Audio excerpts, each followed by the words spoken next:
कपिल कुमार जी, देखिए, हम भारत में एक गाना गाते हैं कि जहां डाल डाल पर रहती है सोने की चिड़िया, वो भारत देश है मेरा।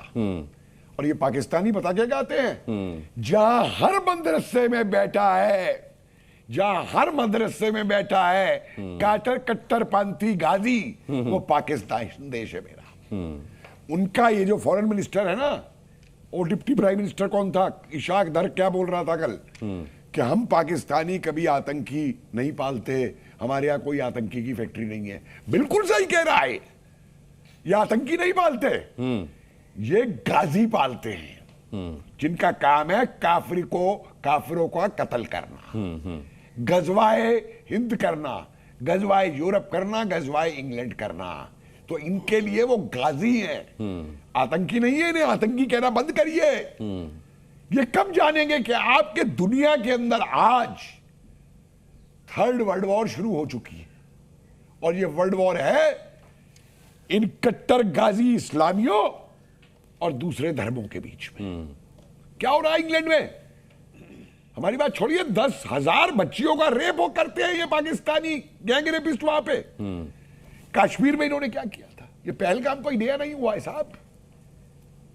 ललित जी हैं यहाँ पे, 1990 से इन्होंने क्या किया है। और हमारे यहाँ लोग क्या है, ये कुछ चिल्लाते हैं आतंकी का धर्म नहीं होता। बेचारा है बड़ा, वो सिर्फ धर्म पूछ करके गोली मारता है।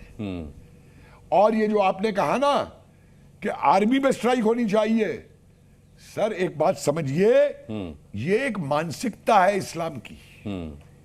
काफिर शब्द नहीं हटाया इन्होंने, गजवा शब्द नहीं हटाया इन्होंने।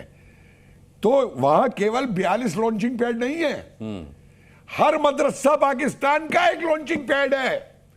हर मदरसा पाकिस्तान का एक इनका गाजी पैदा करता है कुत्ता, और हर मदरसे में इनका ट्रेनर है। संयमित रहिए। तो अटैक अगर होना चाहिए सबसे पहले, तो इनके सारे मदरसों को इस्राइल से उखाड़िए, क्योंकि इनके जो मदरसे हैं और जहां ये होता है, ये गाजी हैं, इनके हुक्मरान तो उनके खिदमतकार हैं। इनकी आईसाई तो उनको पैसा देके बनाती है जी। और एक खबर जो आप अभी कह रहे थे ना कि एटीएम की लाइन लगी है, मेरी तो एक और भी खबर है कि जितने पाकिस्तान के ये आर्मी वाले हैं ना बड़े बड़े, और इनके जो नेता हैं, इन्होंने अपने पैसे ऑलरेडी बाहर ट्रांसफर कर दिए, और वहीं नहीं रुके हैं। हाँ। ये बड़े चिंतित हैं, बैंकों को आदेश दिए भाई हमारे अकाउंट को सेफ रखना, कोई हैकर हमारा अकाउंट ना हैक कर ले।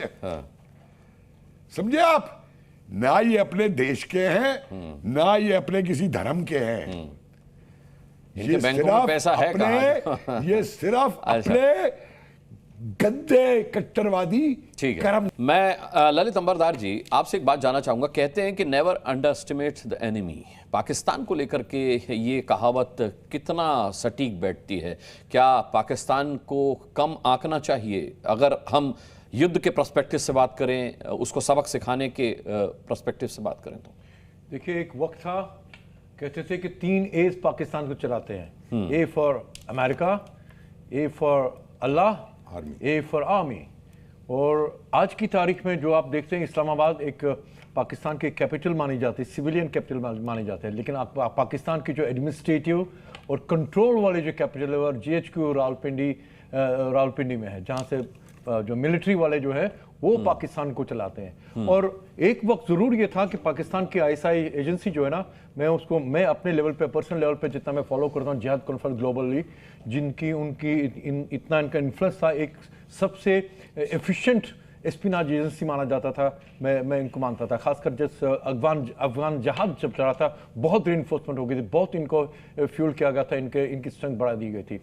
आज की तारीख में आज देखेंगे कि ये पाकिस्तान के अंदर जो हालत अभी हो रही है, क्योंकि जो अब इनके साथ अल्लाह भी नहीं है, ए भी नहीं, ए जो है इनके साथ अल्लाह भी नहीं है। तो हुआ क्या है कि पाकिस्तान चूंकि दुनिया भर के मुसलमानों का, इस्लाम का, जहाद का ठेकेदार बना हुआ था, आज की तारीख में ये एक पिलग्रिमेज सेंटर बनाया, जियारत बनाया। किसके लिए? हमास के लिए, ISIS के लिए, और इस्लामिक मूवमेंट ऑफ उज्बेकिस्तान के लिए, ईस्ट तुर्किस्तान इस्लामिक मूवमेंट के लिए। दुनिया भर के जितने जहादी है वो पाकिस्तान के अंदर है। कश्मीर का जो कश्मीर सेंट्रिक जो जहादी ग्रुप है, यूनाइटेड जिहाद काउंसिल, वो इनके यहाँ पे है। तो जितने भी दुनिया भर के जहादी हैं वो पाकिस्तान के अंदर है। और जो अभी तक सऊदी अरेबिया इनका बहुत आका हुआ करते थे, चाइना तो अभी भी किसी हद तक आका है, लेकिन आज की तारीख इनका खलीफा जो है एर्दोगान बैठा हुआ वहां पे तुर्की के अंदर, जिसने ठेका ले रखा है कि दुनिया भर के मुसलमानों को यूज करेगा, लेकिन वो पाकिस्तान को यूज कर रहा है। ये इनकी स्टेटस होगी। लेकिन आर्मी के तौर पे क्या इन्होंने कुछ किया नहीं है जिंदगी में। पाकिस्तान ने आज की तारीख में 70 साल में कुछ किया नहीं है। इन्होंने जहाद पनपा है, और चूंकि जहाद इनकी आर्मी का मोटो है। और ये एक बार और बताना चाहता हूं, क्योंकि जब ये बताते हैं कि ये कसाब को फॉर एग्जांपल यहां बेचते हैं, जितने लोग कल जो मुनव्वस थे पहलगाम में जिन्होंने किया, ये पाकिस्तान की आर्मी को बहुत सस्ता पड़ता, $100 पर जहादी पड़ता है। उसको क्या करते हैं, 1 किलो ड्राई फ्रूट पड़ाते थे, एक शलवार कमीज पड़ाते थे, और अफगानिस्तान के जंक यार्ड से एक AK-47 पकड़ाते, आजकल M4 भी आ जाती है उनके यहां से आते हैं, और शहादा पढ़ाते हैं, कलिमा उसको पढ़ा देते हैं, जाके काफिरों को मारो अगर गाजी बनना है तो। इसलिए अंडर एस्टिमेट इसलिए नहीं करना है, क्योंकि खासकर दोबारा आपके हिंदुस्तान में बताना चाहता हूं, आप टेररिस्ट और जहादिस्ट को एक मत समझिए। जहादी सिर्फ मारने के लिए नहीं आ रहा है, जहादी मरने के लिए भी आता है। क्यों? क्योंकि उसको मरने और मारने में वो रूहानी सुकून मिलता है उसको, जो उसको जाके और उसके मुताबिक जन्नत एक चीज और बता रहा हूं, जब 26/11 का मुंबई का ऑपरेशन चल रहा था, एक पाकिस्तानी जहादी वो रेडियो सेट पे अपने हैंडलर्स को कराची में क्या कह रहा था, प्लीज याद कीजिएगा, वो कह रहा था, आप अल्लाह मियां से दुआ करो कि हमारी शहादत कबूल हो। क्यों?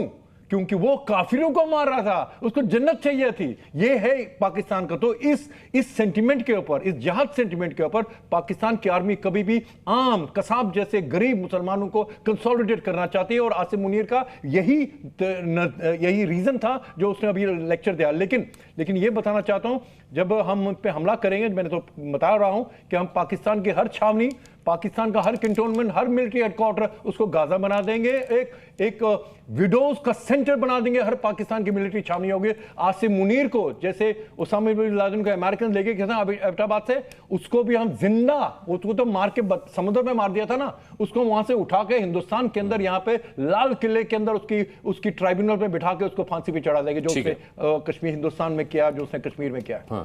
ठीक है।